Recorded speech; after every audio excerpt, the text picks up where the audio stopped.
The next podcast guest is an accomplished speaker, entrepreneur, and business success mentor with over 19 years of success across banking, technology, investments, health and wellness, athletics, and interactive media. As a public speaker, he's the wildly preferred speaker to entrepreneurs and business owners on getting their strategy on track for success and massive growth. Virtualpreneurs, we are excited to have the next speaker of the summit, Lucas Root. Hi, Lucas. Hi, Ruben. Thank you so much for having me. Yeah, thank you also for allocating some of your precious time to be with us in the summit. My pleasure. I'm really looking forward to this. Lucas, how's COVID-19 in your area? It's starting to get bad. I live in San Diego, California. We had our first couple of deaths yesterday, which is scary. I mean, we moved into the entire state of California moved into shelter in place earlier this week, and recommended stay at home was a few weeks before that.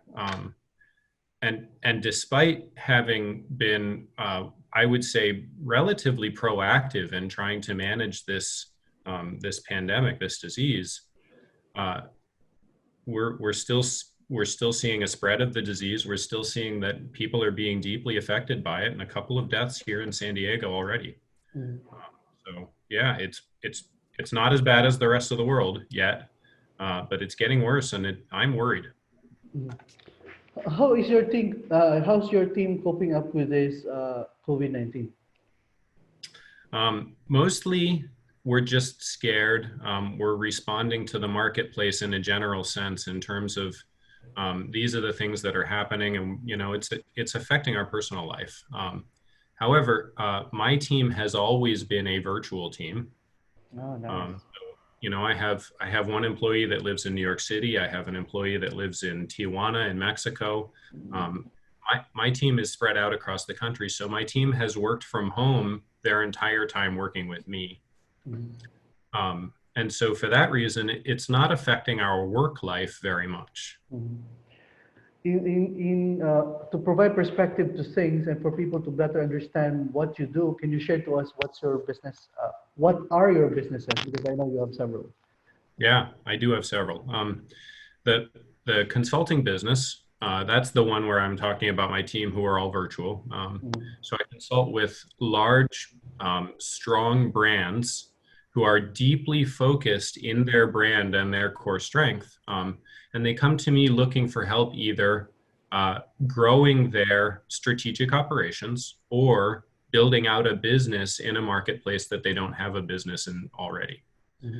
So that's my consulting business, and my team's all virtual. I also own a couple of retail businesses. I have a gym, which now has been completely closed. We're not taking any clients at all. The doors are closed. My employees are home. I have a flooring store, right? So hardwood, carpet, flooring, same thing. All my employees are home. We're the storefront is closed. There's a big closed market on it. Yeah, I'm in quite a number of different businesses, and all of them are being affected by COVID. But the interesting part about you is that all of this business are at some point sustainable on themselves without you on it, right? Yeah. None of these businesses are local to me. They're all hundreds of miles away. I build out the management structure of my businesses such that I can manage a business in less than 5 hours a week. Wow, 5 hours a week. How do you do that? Considering that you have so many things in your plate. Yeah. One of the things that I'm very good at is building structures and systems. And most businesses follow more or less the same structure. They look the same from the bottom up and from the top down. And so I'm good at identifying and building these structures, which means that when I go into a business, I can say, here are the pieces, and every business is different, of course, but here are the pieces in this business where I need to spend some time and some money in order for that business to no longer require an on-site manager all the time. Mm. Wow, an interesting model. Yeah. Thank you. Now, in your own opinion, going back to COVID-19, how does COVID-19 pandemic changing the way we're doing business in general? It's there's a lot going on right now. One of the things that I'm most excited about is that corporate employees are spending all of their work hours at home right now, of course, for good reason. I'm excited about seeing how this is going to change corporate management and the opinions that corporate management have of what's the proper way for an employee to report to work. Mhm. Can they do it? To interrupt that thought, I thought that this was going to start happening with the strong growth of offshoring in the early 2000s, where groups of repeatable processes, operations were being moved to India, the Philippines. Of course, you're familiar with this. Yeah. I was really looking forward to the management here in the United States and even there in the Philippines and in India saying, we've gotten to the point where we're good at taking this work away from a desk. And it didn't happen. And I've paid attention to this. I've studied the literature. I have some opinions on this, but that's not what we're talking about today. What I'm really excited about now is because of the fact that people are required to no longer show up to work, but they're still working. We're seeing management cope with the challenges that they had then 20 years ago. They're being forced to cope with that. And so I'm really excited about seeing how this is going to change corporate work and the corporate work structure and the openness that corporate management has to working from home. Again, my team in my consulting business is remote 100%. Yeah, you mentioned earlier that you've been implementing this ever since, right? 5 years ago, Yeah. you're already working from home. It seems that you're really a subscriber to this idea ever since. What Yeah. made you think Yeah, that? I love working from home. So, what are the advantages of people really working at home for you? There's a couple of different things. One, a lot of people get lazy when you show up to the office. And I don't mean that in a work form. I mean, you expect the office to provide you with water, you expect the office to provide you with coffee, and they do. And I love this as a perk that the office gives to their employees. But I've never been to an office that provides as high quality water to their employees as I do to myself at home. True. Interesting, right? Yeah. So that's one. Two, I think that many people are lazy in terms of understanding a structure for themselves to make them deliver high quality productivity. Part of the reason they're lazy is because when you show up to work, work provides that structure for you. And so you don't have to learn how to be good at that. When you're at home, you do have to learn. There are lots of distractions. It's super easy for, let's say you get into a deep work groove. Nobody comes by your desk and interrupts you and asks you to go for coffee. So you might work for 2 hours nonstop and forget to drink water. So you're a little bit dehydrated, maybe forget to take a bathroom break. So your body starts to become, let's say, dissatisfied with what you're doing to it. So it's like working from home is also a test of endurance. Yeah, To your it can be. persona. Yeah. It's endurance. It's also, you're forced to create this structure. And so people who are good at creating structure, this is going to create an opportunity for them to realize, hey, you know what? I'm actually good at this. It might help them be more productive at work. It might be more than that. It might be, look, if I'm good at this now, maybe I'd be good at this for other people, right? Maybe a person who works from home today is going to realize that their management material, or even that their entrepreneur material. Mhm. Yeah. Exciting, right? Self-discovery. Yeah. Yeah. Now, there are a lot of, I know you have also friends, contacts, relatives who are really affected by this COVID-19. Even you said that some of your business are really shut down. Yeah. So, what are the things that you are because this is the thing. The main reason that we really started this summit is that there are a lot of local and small businesses right now affected by this, and at least I'm tapping experts like you to really share something about how they can at least survive, and at some point help this as a benchmark for them to really move forward.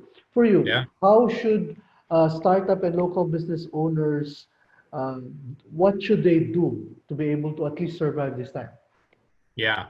That's an awesome question. I'm excited about this. And I went through this myself over the last 2 or 3 weeks. Anybody who follows me on social media, or any of your followers who decide they want to start stalking me now, you're going to notice that I've had almost no posts up over the last 2 to 3 weeks. I've been Yes. so focused on dealing with this, which is great because it means that I've got recent experience.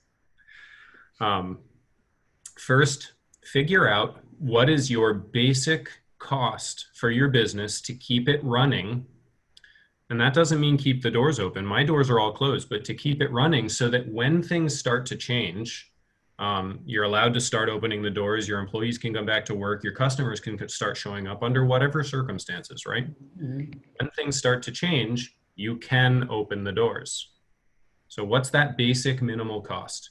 And then you need to protect the money that you have in your business that services that cost no matter what, right? Because if you can't open those doors back up, you're out of business, you're done. Mhm. It's hard for me to say, it's hard for me to internalize. Figuring out how long my businesses have to survive before they're done, that wasn't fun.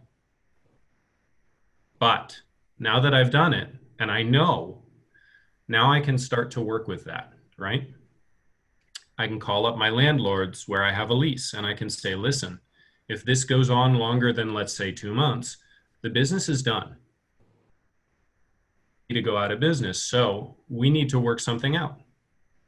Because I know what that cost is, I know how long that is. Now I can have a realistic conversation with my landlords, with my employees, with my vendors and my servicers and my creditors, all of the people with whom I have relationships. I have a very real understanding of how long I'm going to survive on the cash that I have now, me being the business, and what it is that I need them to do in partnership with me. They don't want me to go out of business. They're making money from me, right? Yeah. In partnership with me, what I need them to do in order to help me survive so that I can open my doors back up again and get back to normal business. That's number two. Number three, this one hurts. You need to decide who the people are in your business that are core to your success. Letting go of people, that's really hard. You may not have to, it depends on how much money you have, but you do need to go through this exercise. Who is core to your success? You need to understand who those people are, just like you need to understand what your basic cost of survival is. Um, and then four, of course, if you have to, you may need to let go of people. I haven't yet, because I don't know how long this COVID-19 pandemic issue will continue to affect my businesses. I do know how long they can stay open without letting go of people, Mhm. but I haven't yet let go of people. I am having conversations. I'm talking with a landlord. I'm talking with my vendors, my creditors, my servicers. I'm 100% open with every single one of them and my employees. This is how much time we have. Mhm. And all of those people, the stakeholders in my success, all of those people are well aware of what our situation is and are well aware of whether or not they're going to need to play a role in extending that timeline. So how do you open that conversation? For example, you're talking to your employees. How do you talk to your employees, telling them, "Hey, this is all we've got." Yes, Perfect enlightened, yeah. yes, it's like tearing the Band-Aid off. Ooh. Um, and look, it's hard to say, it's hard to do, but everybody in that conversation appreciates you being straightforward and direct. You know, they know I'm not there to take advantage of them. You know, we have a very strong relationship. Some of the employees of my business have been there for longer than I have. Mhm. Wow, Yeah. interesting. Oh. So, I mean, it's not about, for me, it has never been about, you know, raking in as much profit as I can and running away with it.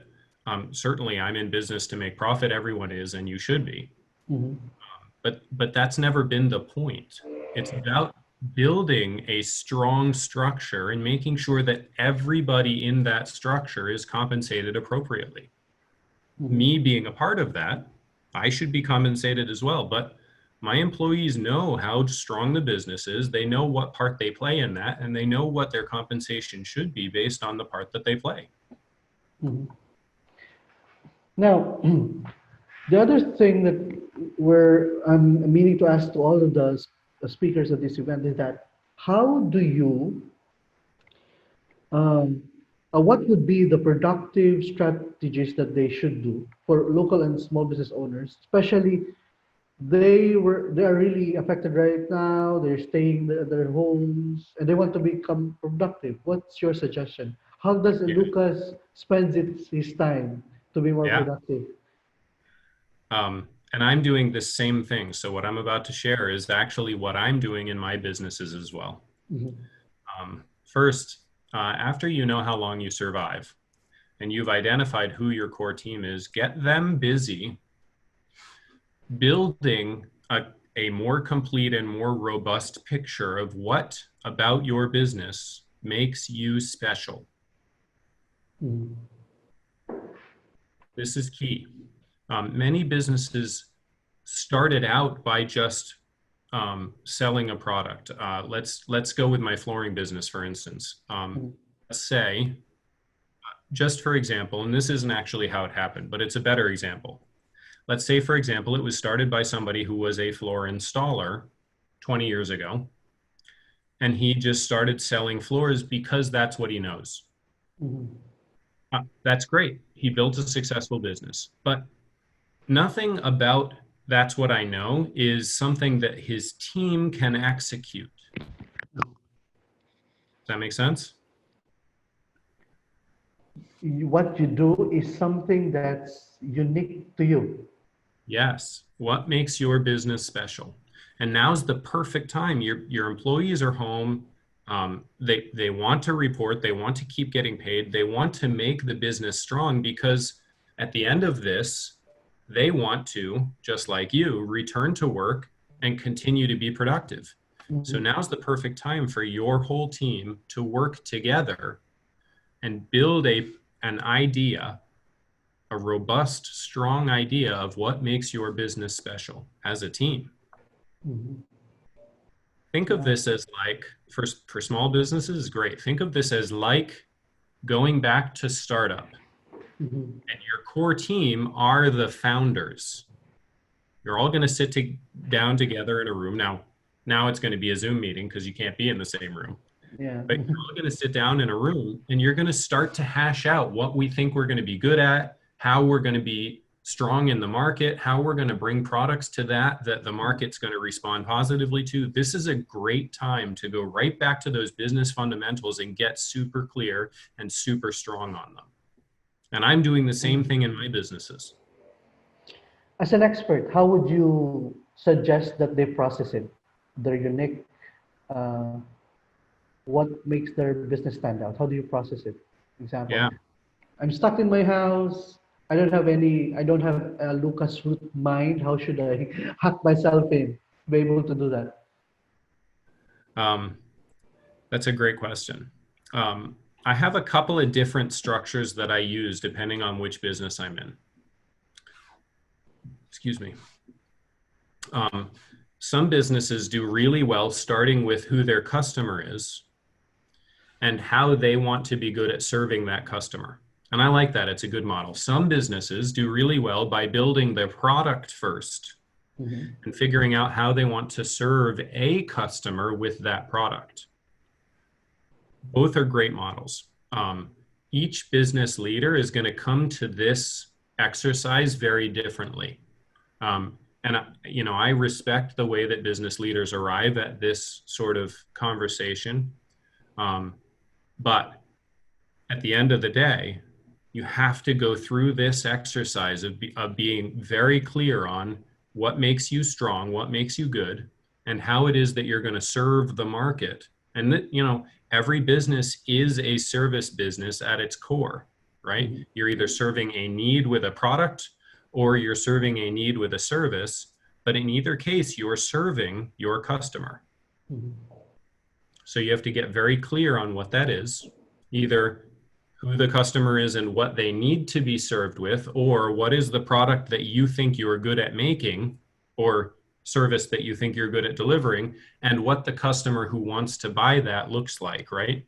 You still need to understand that product and that market and help them fit together. Wow. If you have some more questions on this, I think you need to contact Lucas. He's really good in processing things, and I think they can really benefit if they're really able to identify what is their distinguishing mark, their more or less DNA.